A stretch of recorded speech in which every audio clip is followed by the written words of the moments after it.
आजच डाउनलोड करा आणि तुमच्या आवडत्या मालिकांचा आनंद लुटा। गणपती बाप्पा वहिनीच्या दवाखान्याचं उद्घाटन झालं रे, पेढे वाटा. आधीच कुठे पेड वहिनी आत गेलो पेड असतात काय लागा पुढे डॉक्टर तुळजा सूर्यकांत जगताप तुमच्या दवाखान्यात तुमचं स्वागत आहे। हो डॉक्टर मॅडम, तुमचाच दवाखाना आहे। चला एवढा कसला विचार करताय? सूर्या मला चिमटा काढ। काय? अरे तू काढ तरी। दादा वहिनी किती वेळ थांबलाय, चला की लवकर आज। हा चला बरं सगळ्यांनी लवकर आज जाऊया। चला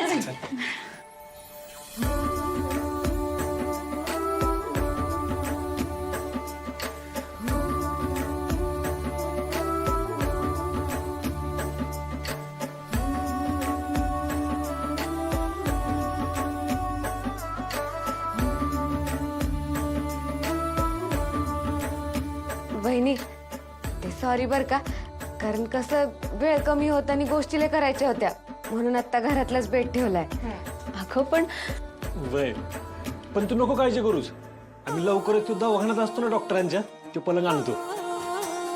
सूर्या अरे हा पलंग पण चांगलाच आहे की, नवीन पलंगाची काहीच गरज नाही। वहिनी हा माझा अभ्यासाचा टेबल आहे, पण दादा तुला लवकरच नवीन टेबल घेऊन दे। नागू मला नवीन टेबलची गरज नाही, हे सगळं ना खरंच खूप छान आहे ग। या सगळ्यामध्ये तुमचं प्रेम आणि कष्ट दिसतायत मला। वहिनी दादा म्हणतो कोण कधी कसं उपयोगी पडेल ना सांगता येत नाही। मला वस्तूंच्या बाबतीत पण हेच वाटायला लागले। आता बघ की तसं पण मी खाली बसूनच अभ्यास करायचे, त्यामुळे हा टेबल खास तुझ्यासाठी उपयोगी पडलाय। आणि वहिनी ही तुमची स्पेशल खुर्ची, ही काय अशीच उचलून आणली नाही बरं का। हिला शोधायला तुमच्या ह्यांनी 3 तास फिरवलंय आम्हाला पण। आणि वहिनी मी पण होतो त्याच्या सगळं स्वतः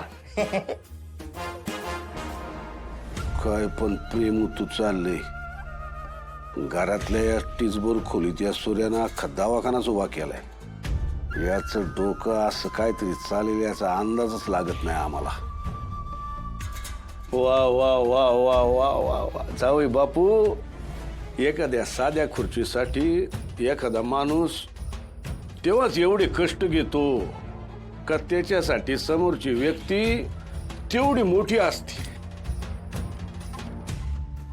जावई बापू तुमचं कौतुक करावं तेवढं थोडं हो। तुम्ही हे सगळं करून आमच्या मनावरचं लय मोठं ओझं कमी केलंय। नाही एवढे दिवस आम्हाला सतत असं वाटत राहायचं का आमच्यामुळं आमच्या लेकीचं स्वप्न अपुरं राहिलं, तिचं भविष्य आम्ही बरबाद केलं। पर तुम्ही हे सगळं करून आमच्या मनावरचं ओझंच हलकं केलं। हा तुळजा तुळजा पोरी बस त्या खुर्चीवर, बस बस त्या खुर्चीवर बस। आम्हाला आमच्या डोळ्यांनी आमची डॉक्टरीन लेक कशी दिसते ते बघायचंय।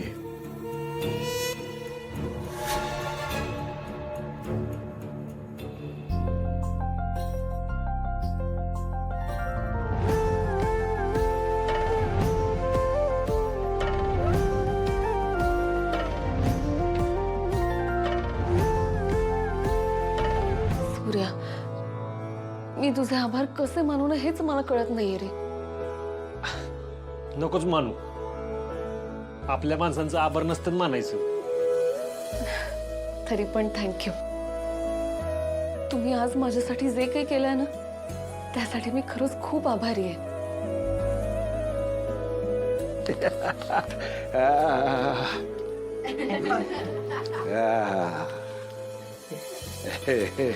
नाही नाही नाही नाही नाही ऐ पेढे वाटा सगळ्यांना। हा म्हणावं आमच्या लेकीचा दवाखाना उभा राहिला म्हणाव।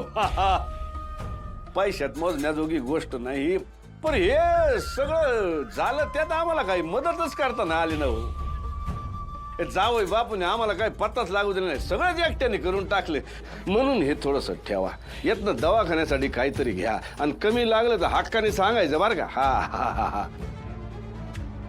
डॅडी माफ करा, पण मी हे नाही घेऊ शकत. मला ना तुमचे आशीर्वादच पुरेसे आहेत, ह्याची खरंच काहीच गरज नाहीये. असं म्हणू नका.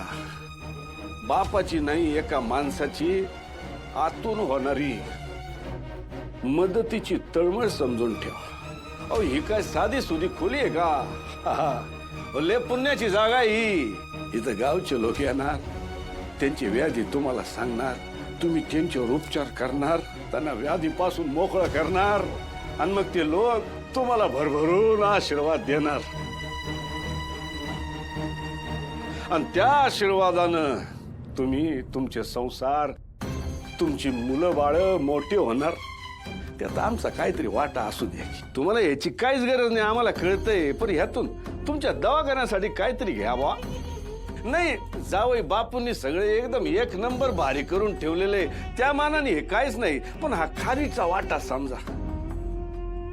त्या निमित्तानं आमच्या हातून लोकांची सेवा झाली असं आम्ही समजू. नाहीतर असं समजा का आता तुमची आई जिवंत येत, त्यात तुम्हाला हे पैसे देत आहेत. फरक इतकाच आहे का त्यांच्या वतीनं आम्ही देतोय.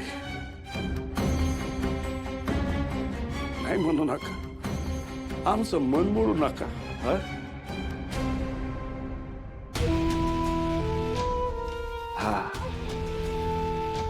हा. वहिनी, हा पेन नानानं दिलाय, लय प्रेमानं दिलाय. त्यांचं म्हणणं तू पेशंटसाठी औषधं लिहून देशील ना, तर ह्याच पेनानं लिहून दे. दानू, थँक्यू ग. मी ना खरंच सांगते, आज तुम्ही सगळ्यांनी माझ्यासाठी जे केलं ना, ते मी ह्या जन्मात तरी विसरू शकणार नाहीये. ह्या दिवसाची आठवण मी कायम माझ्या मनाच्या तळघरात जपून ठेवणार आहे. आणि हे सगळं फक्त सूर्यामुळे शक्य झालंय. एकदम हुकमी बोललात. तुमच्या बापाच्या जे झालं नाही ते जावई बापूने आज करून दाखवलं.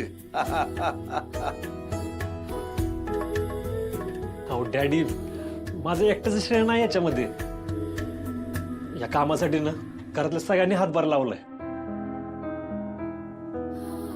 आणि तुझी मैत्रीण साक्षी मॅडम, त्यांनी पण दवाखान्यासाठी लागणारं साहित्य त्यांच्यासाठी आम्हाला लय मदत केली. तू डॅडींकडे राहत होतीस ना, तेव्हा आम्हीच त्यांना बोलवून घेतलं. त्यांनीच सांगितलं आम्हाला सगळे. म्हणजे तेजूच्या पोटात दुखत होतं, ते मी तिकडे राहावं म्हणून होतं. तर तेजू छान अभिनय करतेस. हा